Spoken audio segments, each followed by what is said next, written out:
Tonight on CTV, we take a moment to become aware about the atrocities of the Holocaust. Then we take the time to learn about diabetes and monitoring our health. Plus, your CSU Double Trouble breaks down all of your favorite Ram sports. All this and more starting now.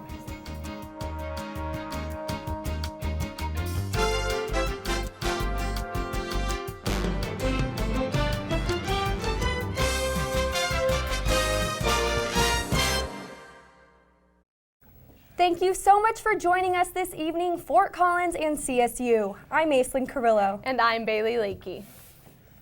Police are on the lookout for a dark-colored SUV that they said hit a man walking his bicycle in Fort Collins. Emergency crews were dispatched yesterday in the early afternoon around Hickory Village Mobile Park. They responded to a 30-year-old man and transported him to the Poudre Valley Hospital. If you have any information, be sure to contact the Fort Collins Police Department. Students at Colorado State University now have a chance to change the U+2 law. The Associated Students of Colorado State University have started a petition to change the ordinance from U+2 to Me+3. As of yesterday, ASCSU has a 60-day window to get at least 3,400 signatures from registered Fort Collins voters. If they meet their goal, the petition will go before the City Council. If the Council votes yes to change the U+2 to Me+3, then the law will be changed immediately. However, if the City Council votes no, then the suggested change will go on the ballot for Fort Collins citizens to vote on during the next city election in April of 2017. There's a lot of things on the plaza, a lot of people handing you random stuff, and a lot of it won't matter to you. But the fact is that U+2 matters to everyone that you interact with, and you know someone that's been impacted by U+2. So take that 5 minutes and impact the life of someone that you know. ASCSU's ultimate goal is to get 5,000 signatures. If you would like to sign or learn more about the petition, people will be out on the plaza from 9 in the morning to 4 in the afternoon for the next 58 days. Fort Collins can expect another craft brewery to open its doors soon. Prost Brewing Company, a 2012 Denver-based brewery, will be opening this spring on the corner of Chestnut and Walnut in Old Town. According to the owners, they will be open to the public late March, early April at the latest. One of Fort Collins' largest employers has announced a small layoff in July.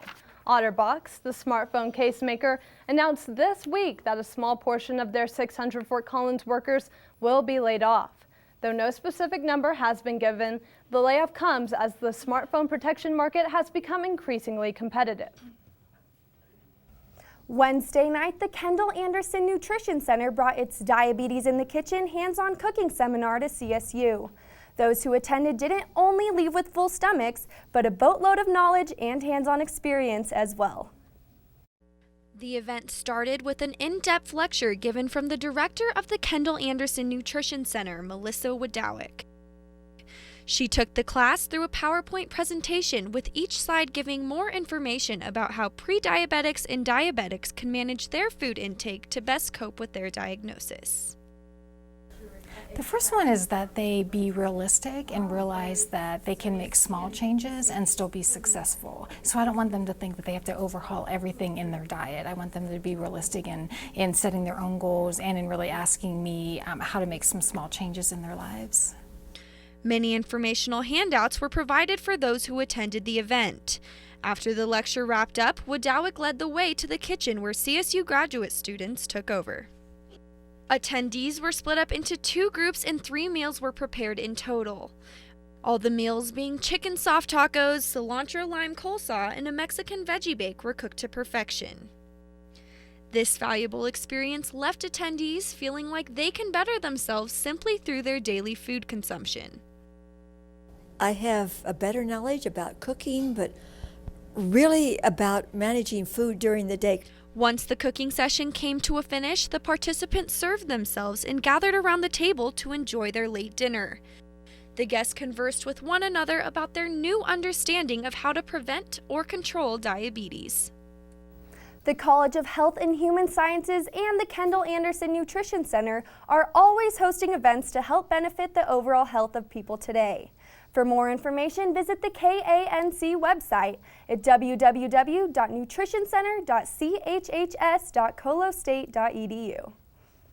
This week, CSU students are remembering those who perished in the Holocaust and honoring those who survived. The 9th annual Holocaust Awareness Week started on Monday.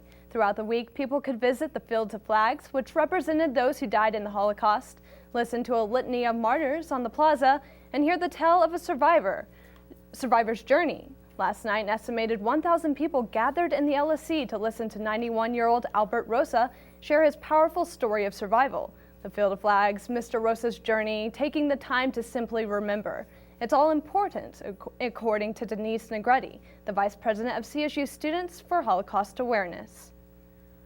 I think it's really important. If you want to understand our society that we live in, you have to understand that the things like the Holocaust and genocides and slavery are still deeply rooted in the way we interact with people today.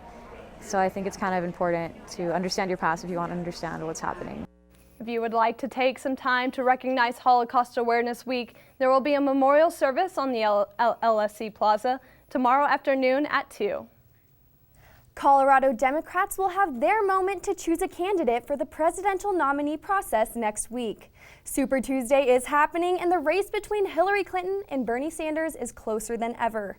However, Colorado Republicans will not be taking part in the nomination process, as the state Republican Party has opted to not give any delegates a candidate at this time.